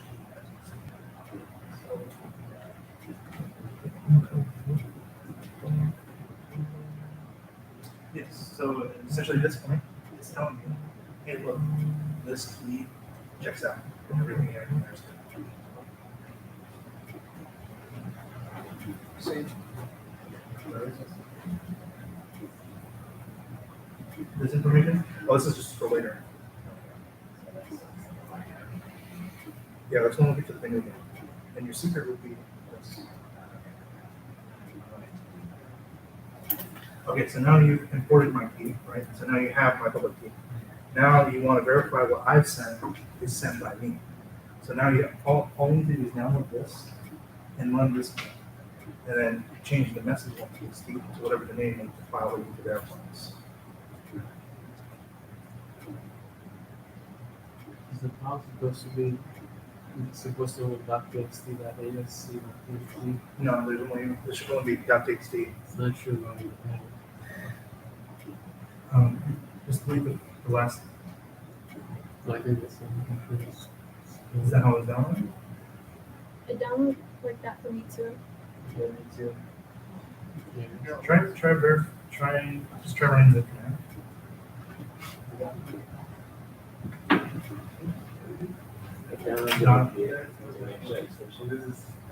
Okay, it works just fine. So the warning is you haven't set a trust level for me, right? So the manager is saying, hey, look, you got this public key in your directory, whatever, we have it, but we don't know what the trust level is, right? So however much you trust that public key is what you want to set it to. Do we have to put anything for them? You don't have to do that.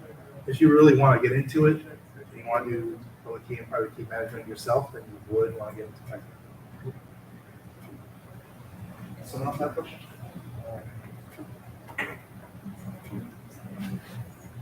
Yes. Then you're going to run a verify. You want to verify that everything's, and you change the name of whatever. So this is good. Yes. So now you know the files come from you. That's how you know it's a good signature. Okay. So now I can help this guy people. You just received it. You're learning how public key and private key work, essentially. So now you know that using the public key that you got from me, that this document could have only been signed by me. Okay. So now you know the signature is good. All right. So if comparing the other key that you sent, So yeah, if comparing the first key, like that you sent, dash key that you sent, if comparing that to the info. yes. So what it takes the signature, right? It applies the public key to it. Since I've applied the private key, what the public key does is reverse it, right? So now you have a hash, right? And then it recomputes what it's at the top to make another hash, and then it compares those two. If they match, then everything is good. If they don't match, then that means whatever the document at the top is not like the same as it's not the same sign at the bottom. Yeah. Is it supposed to say this? You don't have the public key. The import public. You have to import it. So if you go to this word, this GPG import, and then the name of the key file. So they also need to change it to what the file is. So it's the same dash key.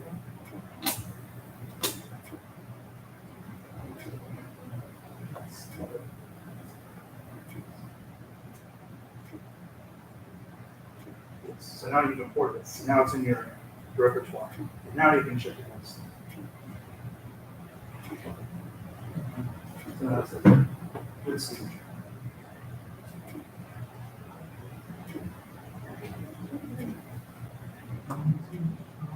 Okay, so you downloaded it, to download something, you got download it. So you go to that.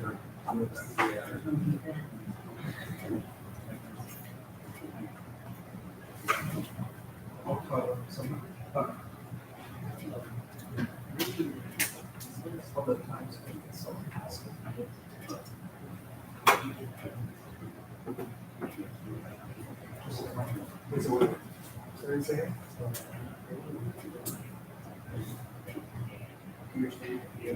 That's for the bingo game. You don't send that at all. I don't like it so.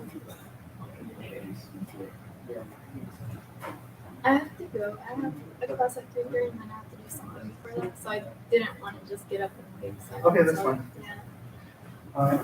I can catch, maybe another session. I already went to all the sessions this Okay. week. I can catch you up, Whenever. the others, whenever you're. Thank you. You also have to go? Yeah. Okay, that's fine. If y'all have to go, that's fine. We'll just- Yeah. Okay. I know this is great. Well, Yeah. it's Yeah, yeah, 6:30 for Mhm. yeah. Right now. Is it gonna be recorded or is it- So the videos are already on YouTube, Okay, so you can go look at it. I think there's, thank you. are you familiar? Yes. Okay, so can I just go to the, it's gonna be Is it weird. on the Raspberry We don't go over the right thing because we didn't have this set up and Yeah. set up, so, it's just a single pressure, Mhm. but there is a rule for one thing. So, there's an assignment there, basically either make a text storyline game, put that to GitHub, right? And then, drop that into Discord on project share. Or you can also do, kind of like an ATM, an ATM machine, and code that, and then you can upload that to GitHub also, and then publish it. Thank you. You can just put it right there.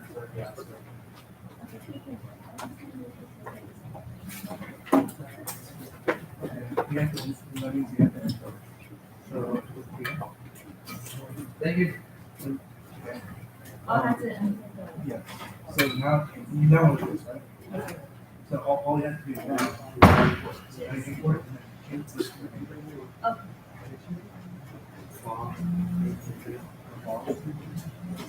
Yeah. So you can-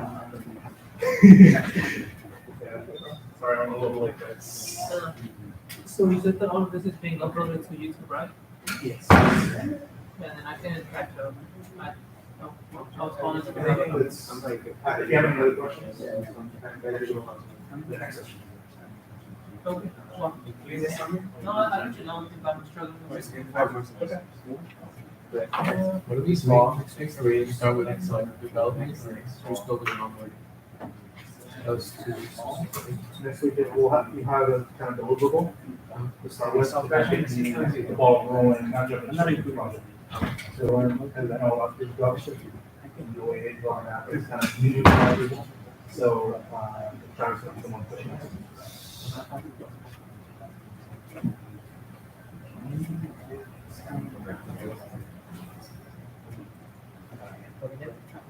Okay.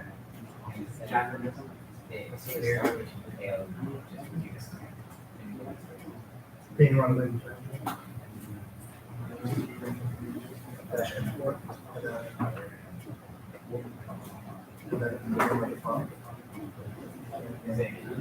Yes.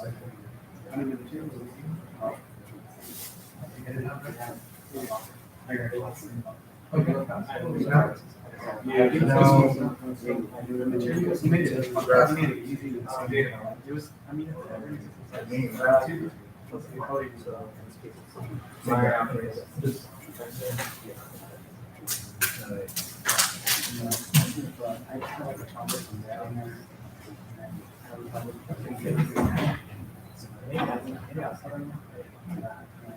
Okay. And now I have to verify that the signature is Yeah. correct. Okay. You're not using this yet, right? Okay, we have to get to that right now. Talking about the card. The bingo game. Uh, Since I know you guys probably have to go, right? Do you all need to go? Okay. Okay. All right. We'll push this off to another meeting. so for the Raspberry Pi, is it just C review?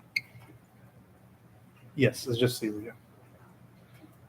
So I'll let you have a pass, but you still have to make that deliverable if you do take the pass. Deliverable? Yeah. So you either have to make a ATM kind of program or a text-based quest line based program. Text-based quest? Quest line. So it's kind of open-ended. You can develop it any way you want, but want that by the 20, I think. What if there's like, 20. does it have to be fully operational? Like, what if I get memory leaks? If it's fully operational, I'll see if there's memory leaks. And then that what virus is or malware, just put Yeah, it like, how are you grading it? It's not a grade. It's just deliverable. It's to get everybody started. You'll be dropped. You'll be stuck on that ticket forever. Okay. All right. I guess thank you guys for coming. Sorry it took so long. We'll probably pass this over. You guys can keep those. Okay. Thank you. But give me back the bingo papers for the next time. For the ATM system, you just want to put something like one deposit to. Ooh, what if I, so like, you want, Something like that, right? so can I deposit and like withdraw?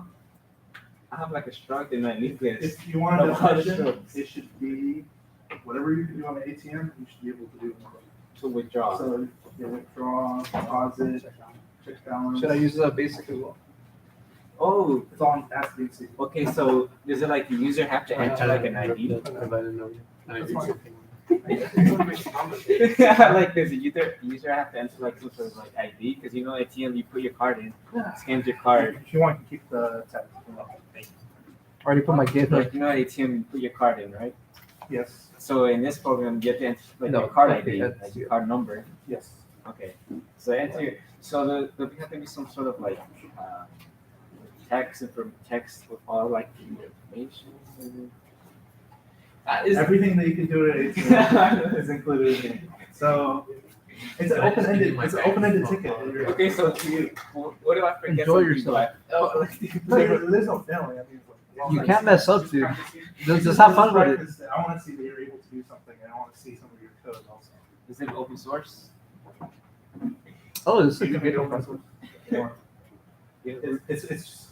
it's for you to get started if you need it. When did you send the deadline for that? I'll have it in by tomorrow. 20th. That's when you should be moving on to the project.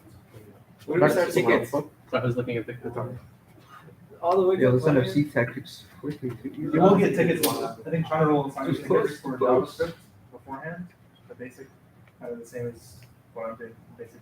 It's keep going. It's also this year though as well. So once everybody's done with that, then with the ATM and what? it's either ATM or a text-based quest line, right? Or your own, you create your own thing. Let's create a whole new operating system, C++. If you want to operate, go as fast as you See want. what some classes. We created the whole compiler. To the punch. Yeah. Wait, did you say we have to do something with Thank you for saying. JavaScript? Or is that- That's not my expertise. They'll be fine by Chandra. Yeah, Chandra and Long, but I don't think that they haven't said anything about JS. Yeah. Unless, Not yet. not to, no, I know. You guys Because will I be- already caught up with the thing. Mm. And I was like, oh, how nice. I missed the best time too, because I already know JS. I'm like, this is the best time to miss one. Thank you. All right. Have a good day. See you guys. We'll be here all day Thursday. What about you? What are you going to do? You have class or what?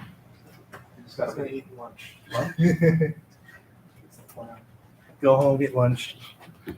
If you want, you can keep it. I don't really have a scanner for it. So Okay. it's just- Oh, okay. Oh, did you want to see if you can get the app Did you try all the orientations you could think of? What? What phone do you scan? Oh no, the app literally said not supported. Oh, okay. Yeah, I already checked on on Google. My phone doesn't have a scanner on it. Oh, okay. The reason why we picked NFC is because a lot of phones have it. That's fine. Pretty normal. You have an older phone or what? 2019. 2019? Yeah, Motorola. Oh, okay, never mind. So I was okay, so. You still is. You can still do a lot with quality. Never really used internet. So. That's fine. Kind of worried when we start doing like the app stuff. That's like my ability to do anything. Should it do anything too crazy close? You can always ask them. You can, if you can't run it, it shouldn't be a problem. It'll probably be just, you can focus on some of the other, the input and output is one part of that, right? The other kind of UI, other features is something also as well.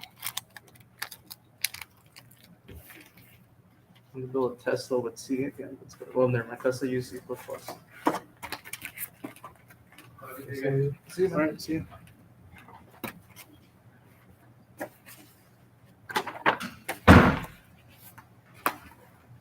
Oh, didn't you say you were doing JavaScript? Oh, me, yeah. Wait, what's up? So you're pretty much already Well, I know it more than enough to like. to cover what Long covered? Yeah. Okay. I mean, I already caught up instantly. Like, it was nice. It was like my Udemy courses. It's like I just like. It's so hard to focus on a video for 2 hours. I'm like,